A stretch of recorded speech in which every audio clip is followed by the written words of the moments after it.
Queridos hermanos y hermanas, una vez más con ustedes para continuar con este tema, no temas, para lo cual vamos a continuar con los escritos dados por Jesús a Luisa Picarreta el 15 de octubre de 1919, volumen 12. Dice Luisa: continuando mi habitual estado, estaba pensando, ¿cómo será? Soy tan mala, no soy buena para nada, y con las privaciones de mi Jesús me ha reducido a un estado de hacer llorar. Y si lo pudiera ver aún en la tumba. Y con todo y esto no tengo temores ni de juicio ni de infierno. ¿Qué estado tan lamentable es el mío?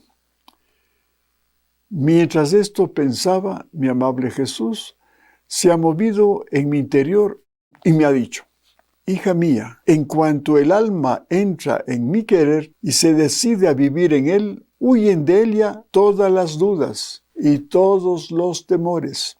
Sucede como a una hija de un rey que, por cuanto la gente quisiera decirle que no es hija de su padre, ella ni caso les daría y orgullosa les diría: es inútil que me digan lo contrario, es inútil que quieran infundirme dudas y temores. Yo soy verdadera hija del rey y él es mi padre. Vivo con él, es más, su mismo reino es mío. Así que entre tantos bienes que lleva el vivir en mi querer, está también el estado de seguridad.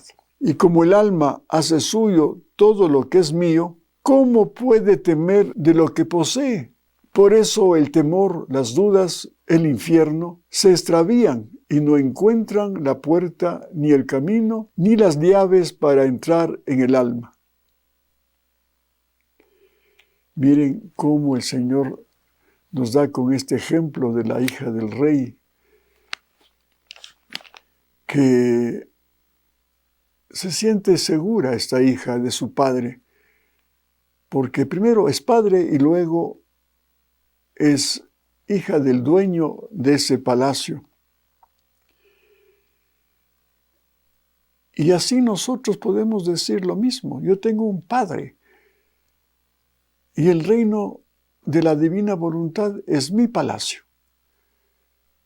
Por lo tanto, tengo yo todas las de ganar, porque sabiendo que soy dueña y heredera de esa propiedad divina, como es el reino de su divina voluntad, y teniéndole como a mi Dios como mi Padre, no debo tener ningún temor, porque tendré todas las garantías, todas las seguridades, todas las protecciones, y el demonio no nos puede hacer daño, ni lo que diga la gente. Entonces, apliquemos esta enseñanza a nuestra vida, en esta pandemia que estamos viviendo. ¿Por qué tanto temor? ¿Por qué tanta angustia? Si es que tenemos este conocimiento, no debemos temer a nada ni a nadie, porque Dios está con nosotros. Y si Él está con nosotros, ¿quién contra nosotros? Como dice la misma palabra de Dios.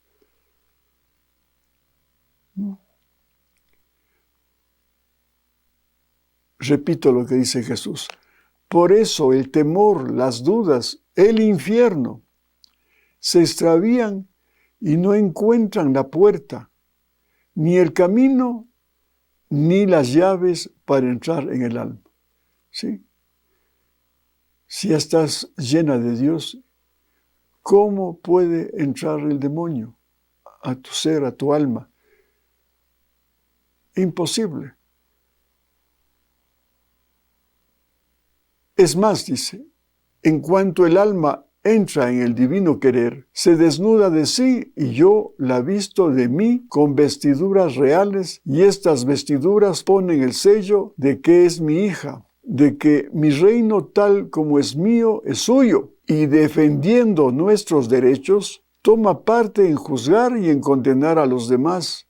Entonces, ¿cómo quieres tú ir pescando temores?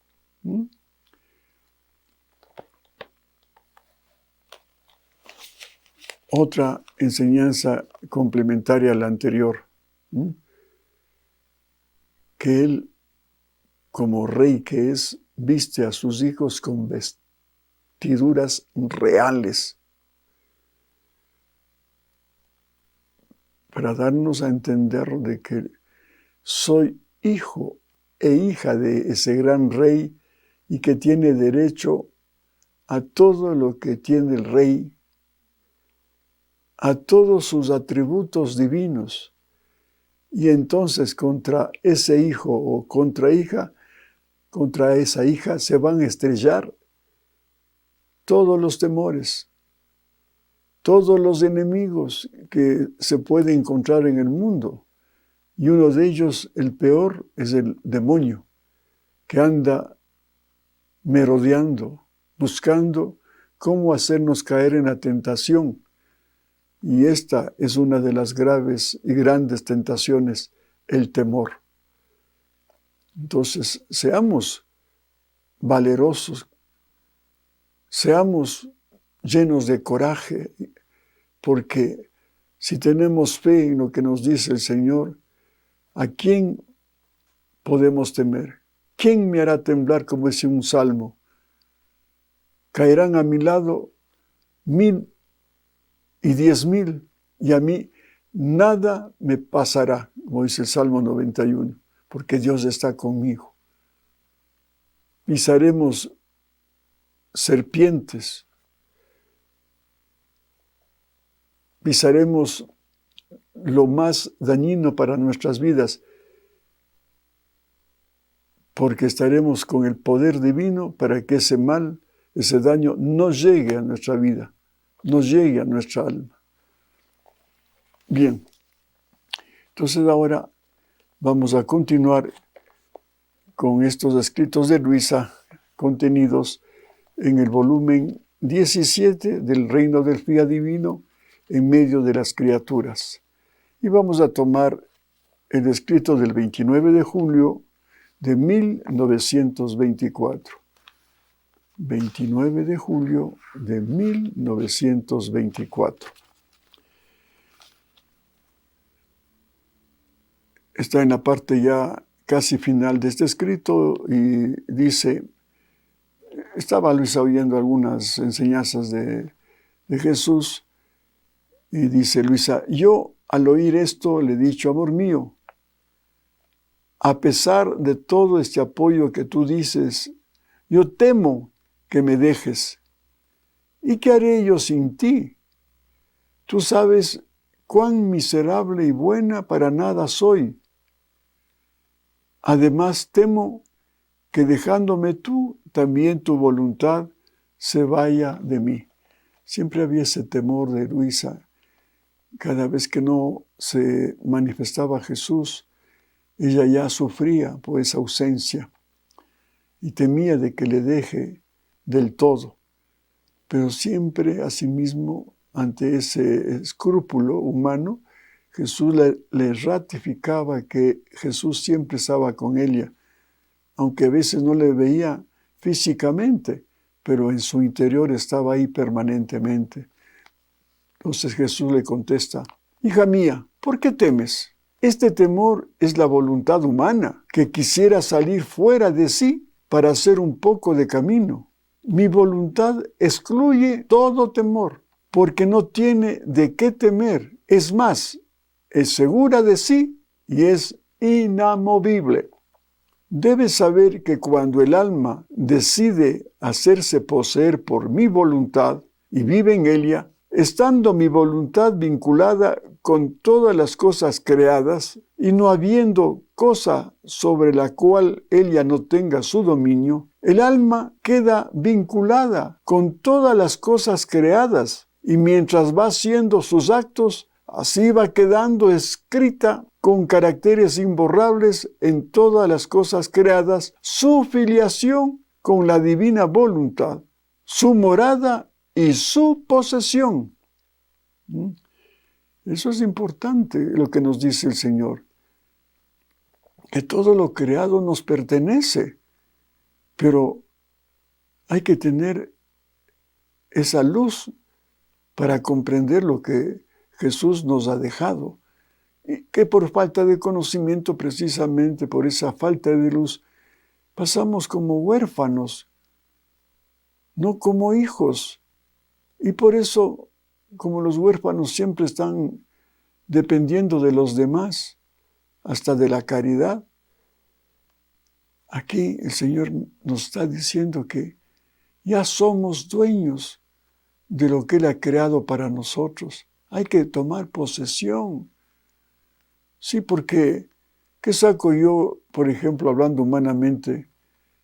Tengo una herencia que me ha dejado mi papá, una propiedad. Sí, tengo la escritura, pero eso está en papeles. Pero si yo no me acerco a conocer esa propiedad y no tomo posesión, es lo mismo que nada. Estará simplemente en un papel ese título de propiedad, pero si yo no tomo posesión, repito, es lo mismo que nada. Lo mismo pasa aquí. Ya nos dejó su reino.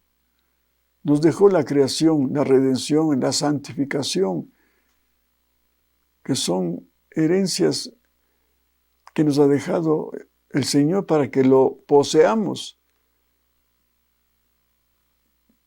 Por eso insisto en decirles que hay que conocer, puesto que ya con el conocimiento que hemos adquirido ese título de propiedad, pues hagámosle caso a este consejo, tomemos posesión de eso.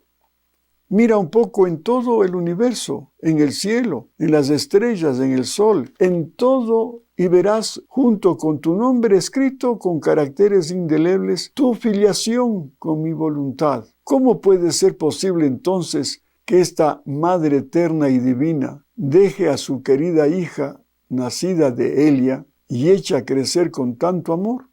Por eso, quita todo temor si no quieres disgustarme. Le causamos disgusto al Señor cuando somos tímidos y cobardes.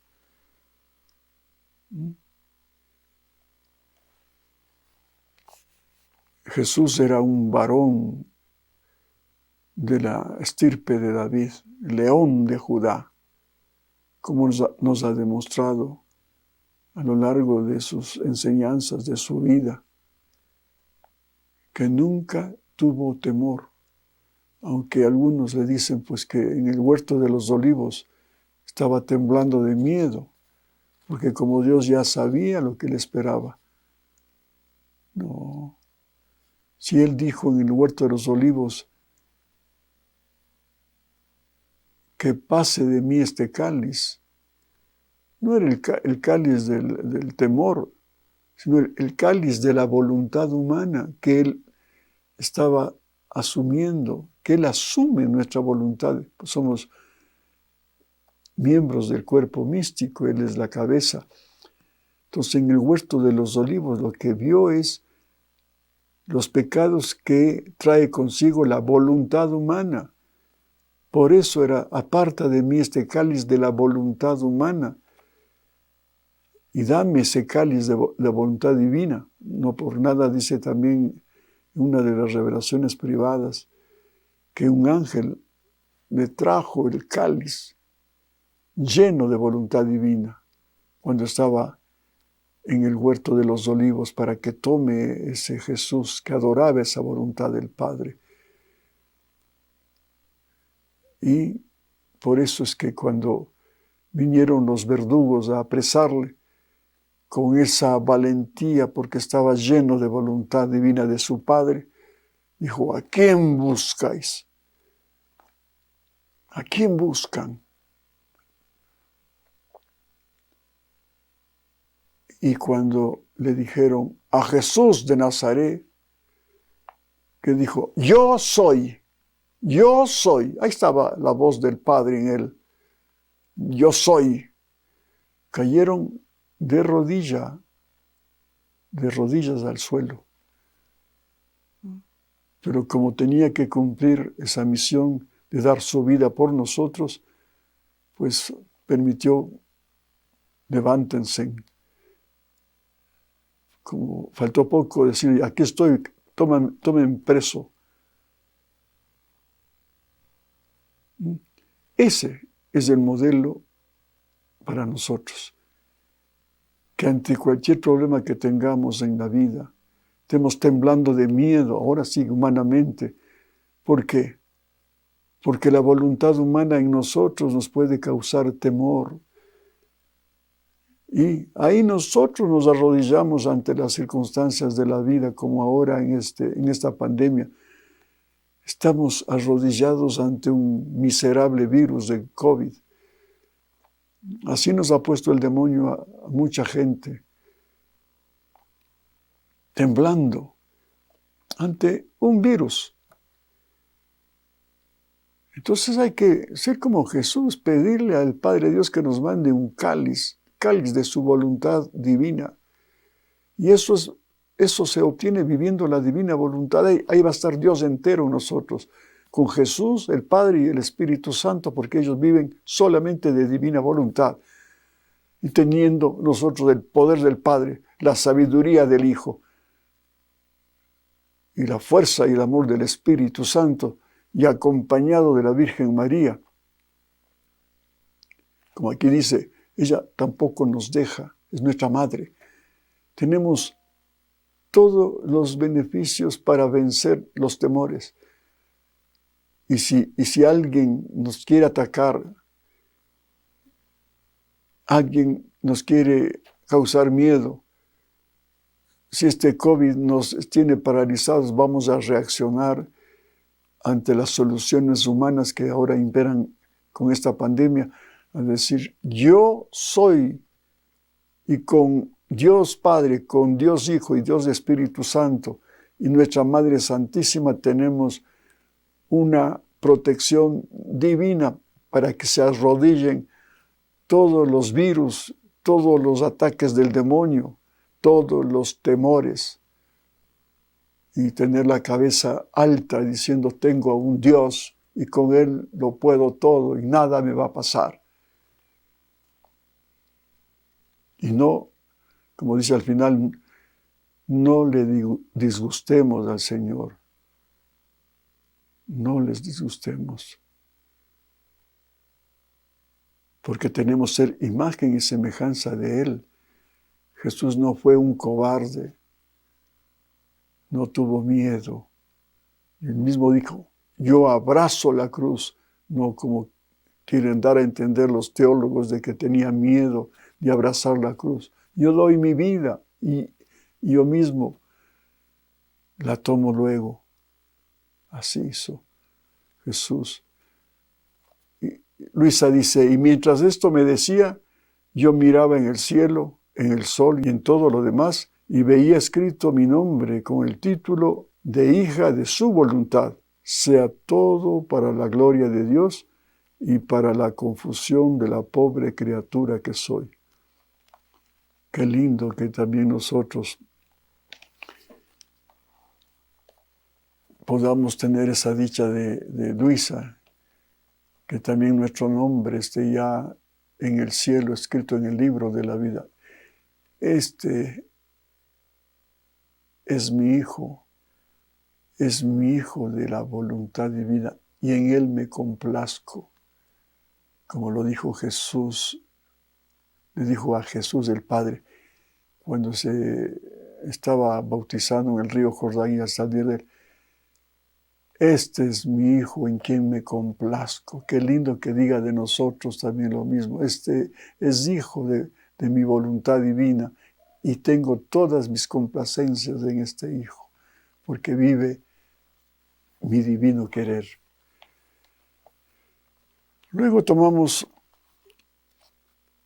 otro escrito dado por Jesús a Luisa Picarreta en el volumen 21 del Reino del Fiat Divino en medio de las criaturas, libro del cielo, del 22 de marzo de 1927. Asimismo está en la parte ya intermedia y final de este escrito. Y dice Luisa, después de haber estado oyéndole a Jesús, y le dice, y yo, sorprendida, he dicho, amor mío, así que tu voz se hace anchísima y larguísima, porque tu voluntad no hay punto donde no se encuentre. Y Jesús ha agregado, cierto, hija mía, no hay voluntad ni hay voz si no está la persona que la emite. Cierto, hija mía, no hay voluntad ni hay voz si no está la persona que la emite.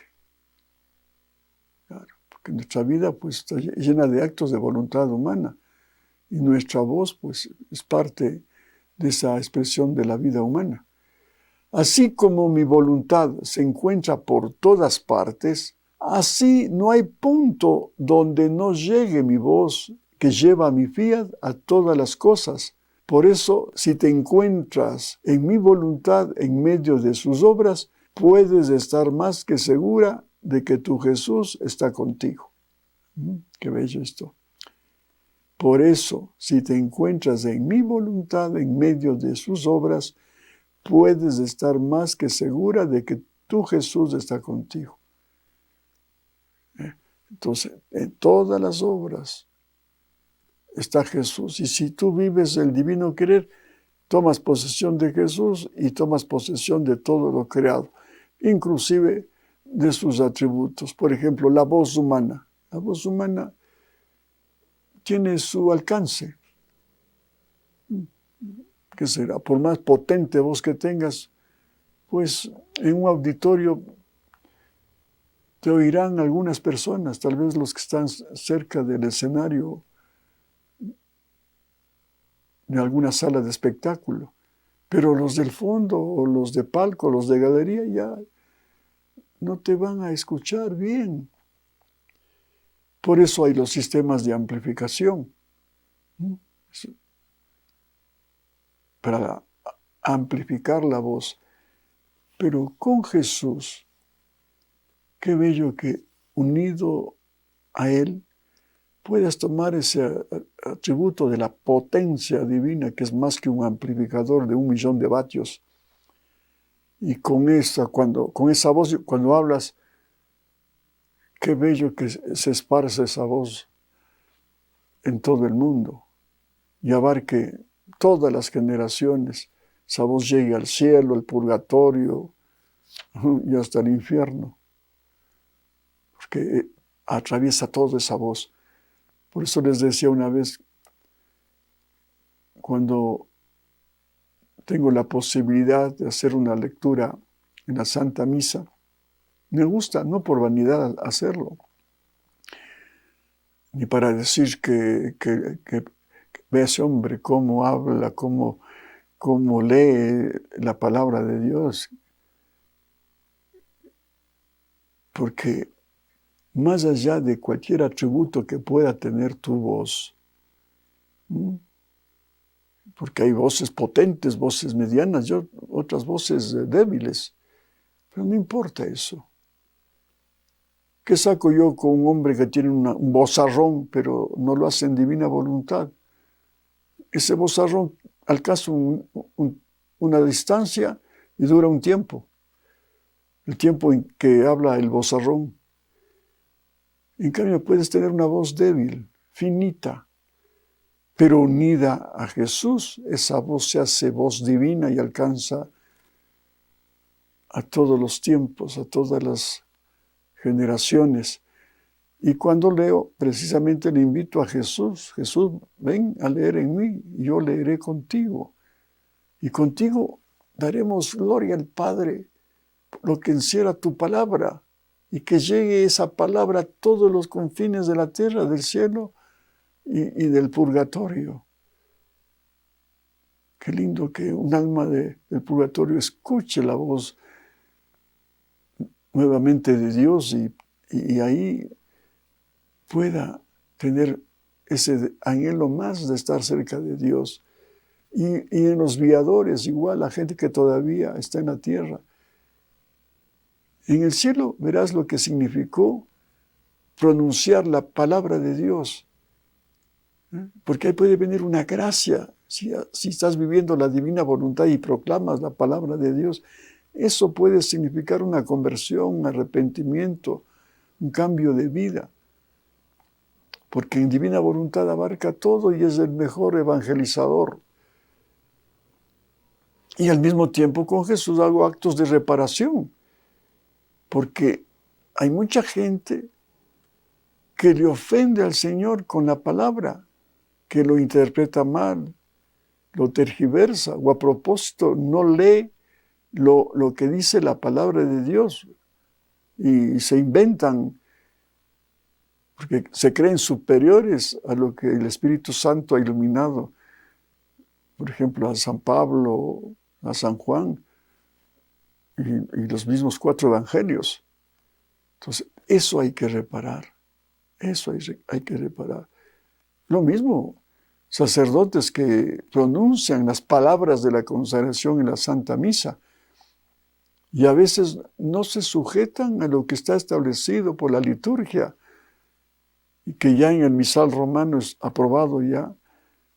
Hay que seguir eso. No, se salen de lo que ya está establecido y comienzan a hacer las palabras de la consagración a su modo. Entonces, eso hay que reparar.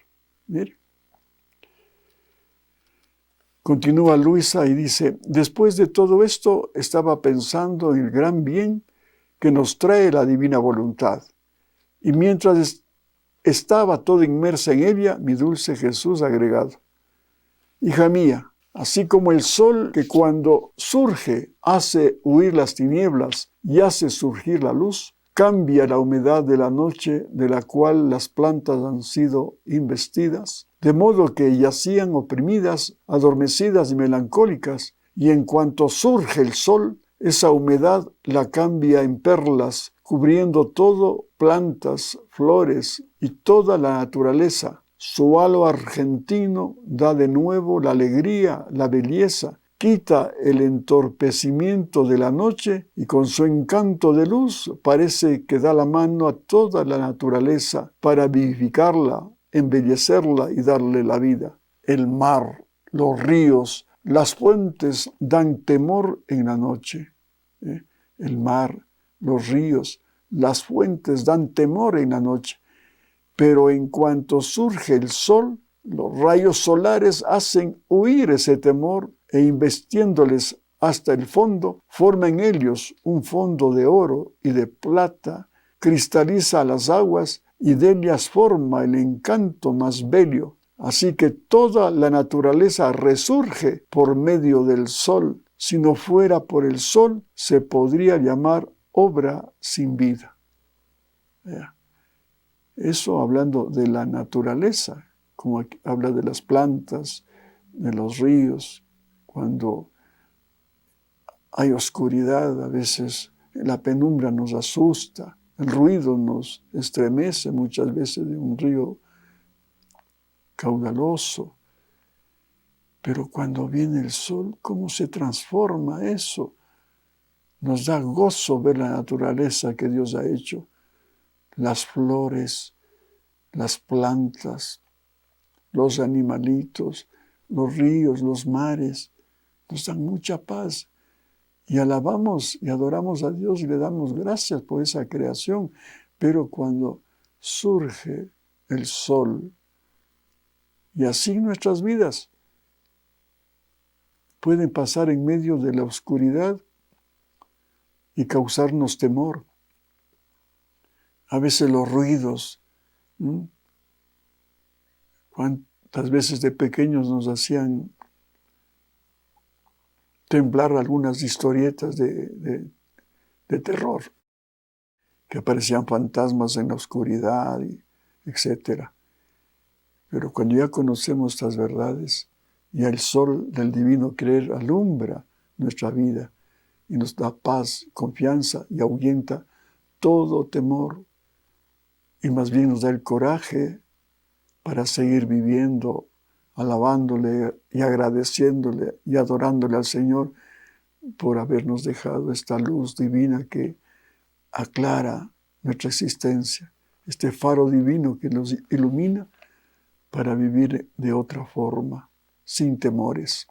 Asimismo, más que sol es mi voluntad. En cuanto surge en el alma, la viste de luz, todos sus actos son embellecidos con luz divina, de modo que se convierten en más que fulgidísimos brillantes y en adornos preciosos, mientras que antes que surgiera el sol de mi querer, eran como el rocío nocturno, que oprime a las plantas y no les da ningún tinte de belleza. En cambio, al surgir el sol, el rocío forma el más bello ornamento a todas las plantas y da a cada una su tinte de belleza y hace resaltar la diversidad y vivacidad de los colores. Así, en cuanto surge mi querer, todos los actos humanos quedan investidos de luz, toman su puesto de honor en mi voluntad. Cada uno recibe su especial tinte de belleza y la vivacidad de los colores divinos, de modo que el alma queda transfigurada y cubierta de una belleza indescriptible. Conforme surge el sol de mi querer, pone en fuga todos los males del alma, quita el sopor que han producido las pasiones. Es más, ante la luz del fiat divino, las mismas pasiones besan aquella luz y ambicionan convertirse en virtudes para hacer homenaje a mi eterno querer. Eso es lo que causa el querer eterno, una conversión de un alma que estaba extraviada, enfangada en medio de las sombras del pecado, pero ahora con esta luz viene la conversión y esa persona ya puede acercarse a Dios y tener una vida digna ya alejada del pecado. En cuanto Él surge, todo es alegría. Está hablando del querer divino, ¿no? Y las mismas penas que como mares en la noche dan temor a las pobres criaturas, si surge mi querer, pone en fuga la noche de la voluntad humana y quitando todo temor, forma su fondo de oro en aquellas penas y con su luz inviste las aguas amargas de las penas y las cristaliza en mares de dulzura, de modo de formar un horizonte encantador y admirable. ¿Qué no puede hacer mi querer? Todo puede hacer y todo puede dar. Y donde surge, hace cosas dignas de nuestras manos creadoras. Mire, así termina este maravilloso escrito. Entonces, pongamos en práctica, alejemos de nuestras vidas las sombras del pecado, las sombras que nos causan temor, porque no tenemos esa luz, esa claridad, ese faro divino que alumbre nuestro camino. ¿Y quién es el camino sino el mismo Jesús cuando dice yo soy la verdad, el camino y la vida? Entonces, hermanos y hermanas, qué satisfacción haberles participado de estas verdades para que con estas enseñanzas sigamos adelante y no nos acompañe ya el temor, sino el valor, el coraje y que esa fe se haga realidad cuando detengamos a Jesús en nuestras vidas y con Él seguiremos con esa protección, con ese amor, con esa misericordia cada instante de nuestro acto si lo hacemos con Él. Y entonces con Él no nos va a pasar absolutamente nada de malo. No, todo lo contrario, nos va a llevar a una vida de una santidad divina, que eso es lo que aspira el Señor de nosotros. Que Dios les bendiga y hasta pronto si Dios lo permite.